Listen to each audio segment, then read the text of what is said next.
Do you dream of a simpler life in a tiny home on wheels, but are worried about the limitations? There are worthwhile alternatives to achieve a minimalist life, but without the compromise, like a small A-frame house, which is a real architectural icon. Today, we're sharing a tour of this beautiful A-frame and the top reasons why it could be better than a tiny house.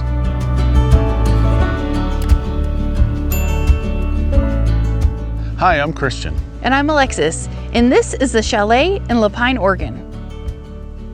We love tiny homes on wheels, and that's mostly what we feature, but we also enjoy showcasing alternative small space homes. Because there's no one-size-fits-all when it comes to creating your dream simple life. And what's right in one phase of your life might not be right in the next phase. This A-frame cabin is on a wooded lot nestled in the foothills of the Cascade Mountains. Which is where I always picture A-frames should be, right? Yeah, in the woods. Somewhere that gets a lot of snow. Yeah, totally. And in fact, that's one of the main benefits of a steeply pitched roof. It prevents snow and ice from accumulating on the roof.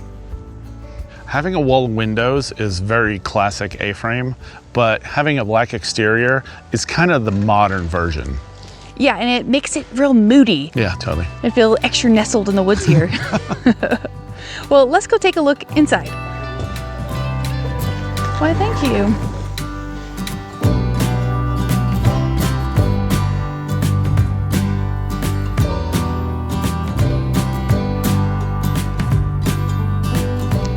Welcome inside. This is approximately 725 square feet, including the loft.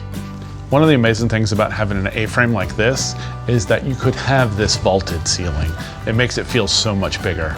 But yet it retains a sense of coziness. There's something about the A-frame that is just like the perfect balance of like open and airy, but super cozy and charming. And the irony is that in the media, a lot of people look at an A-frame this size and they say tiny house. Totally, yeah. Which is quite a bit larger than, 400 square foot or less tiny house. However, you are limited somewhat by how much of the space you can utilize. One of the limitations is the slanted walls. I'm 6'2", so if I need to get something that's down on the corner of underneath that wall, it's kind of hard for me. And that's a big reason why so many people consider A-frames to be vacation homes. But for us small space lovers or even tiny space lovers, it's not so limiting because if you're a minimalist, you don't have that much stuff. So the storage space limitations aren't necessarily that big of a deal. But don't get me wrong, this does make a really peaceful, cozy sanctuary for a ski trip. Mm-hmm. And you're in luck because there's two things. This is an Airbnb and it's close to Mount Bachelor. Which is an amazing ski resort. Yeah, totally. Happens to be our home ski resort. A lot of times when you think A-frame, you do think a window wall, and that's because in an A-frame, the house is mostly roof, the slanted roof.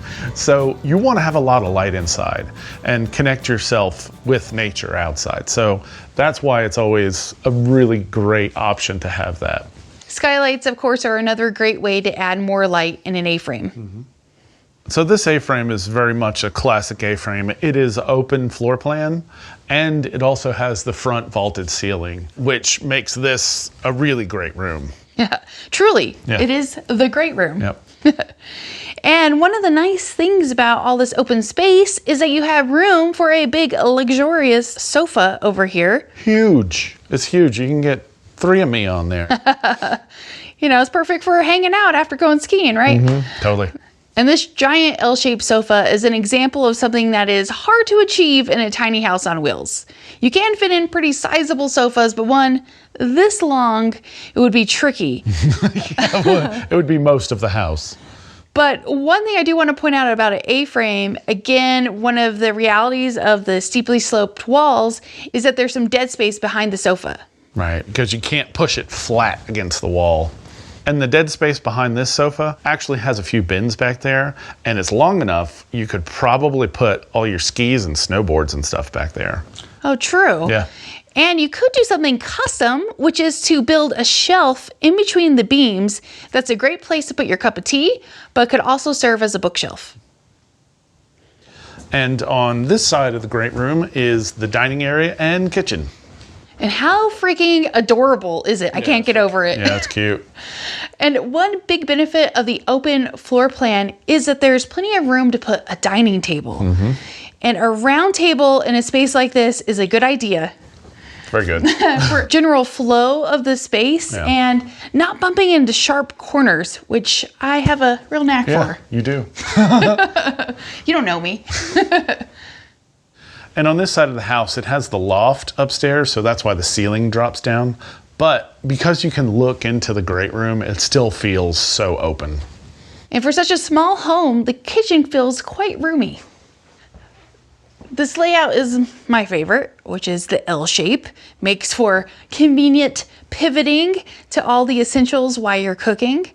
One thing I want to point out that's pretty common in A-frames is to add a dormer, especially over the kitchen sink, because it provides more headspace. And I know Christian would love this in our personal A-frame that does not have a dormer where our sink is. The overall size of this kitchen is pretty comparable to a larger tiny house kitchen. This counter here is probably a little longer than you might find in a tiny house. But like a tiny house, it's important to make this space pretty because you can see it from the rest of the space. So I love that they chose these adorable retro style appliances. It just adds so much charm. And in the back of the house is the bathroom. This is a beautiful little bathroom. I absolutely love their tile choices. And I would say that this would be a large tiny house bathroom. You can see there's a good amount of storage from the vanity to the built-in towel storage. The real hero and unique feature of this bathroom is the shower. As you can see, it's built into the A-frame roof line here, which gives it this interesting shape. Between that and the floor-to-ceiling tile, there's a real whimsical vibe about it. Here in the primary bedroom, it's a lot like the size of a tiny house downstairs bedroom. A bigger one, because you can walk around all sides of the bed, which is nice. And that is possible because they did a bump out on this section of the A-frame. Otherwise, the roof would be about right here, which is pretty limiting. This is such a cozy sanctuary space. I really like how they set it up. But the main thing it's missing for like full-time living is clothing storage. But there's a couple ways that you could solve that. Number one, make this a storage bed. You know, put it on hydraulics, lift it up, and underneath you got a ton of storage space. And the second thing, which you see a lot in tiny houses on wheels, is creating narrow closets which you could put on either side of the bed. So before we go upstairs, I just wanted to point out a couple things. Number one, the super cute little coffee bar. Love it. And also over here, something I really like is that you have a second entrance. And this is possible because of that bump out they added. And this is a good illustration of that bump out space right here where I'm standing. This is the original roof line. So without the bump out, I would be standing right here. And across the way is the laundry closet space. You could add more storage by adding a rack or some shelves. Over here is the spiral staircase, which is pretty common in an A-frame, and it's probably because it's so space efficient. Doesn't take up much floor space. And this takes us up to the loft. So this loft is about 150 square feet, and it is oh so cozy up here. I'm a sucker for a good treehouse vibe, and this loft definitely has that. If you were living here full time, this could be your bedroom. It could also be a cozy hangout space or even a home office. So something I want to point out is that if this loft extended all the way to that front wall, that would be about 300 square feet. So you can see how a 300 square foot A-frame tiny house would be a challenging floor plan to work with. The reason I'm mentioning this is because in popular culture, A-frame house of this size, 725 square feet, people look at it and say tiny house. I mean, we're splitting hairs a little bit here, but I think it's important to differentiate because an A-frame house that is 400 square feet or less is actually an extremely challenging floor plan to work with as compared to a traditional on foundation tiny house or even a tiny house on wheels. So why choose a small A-frame over a tiny house? Because that's sad. Well, let's dig into it. One of the main benefits of an A-frame is the simple, straightforward construction, which keeps the cost down considerably, whether you're hiring a professional or trying to do it yourself. And if you build it yourself, there's a bunch of different companies that have kits to make it much easier for you to build it. Of course, a great way to keep costs down is to keep the overall footprint much smaller. Something I love about A-frames is that even in a very small footprint, it can feel much larger than it is because of vaulted ceilings and open floor plans. Yeah, for sure. A lot of minimalists live in tiny houses, but it's true that a tiny house kind of makes you be a minimalist, right? Because you only have so much storage space. Well, the same is actually true about a standard A-frame.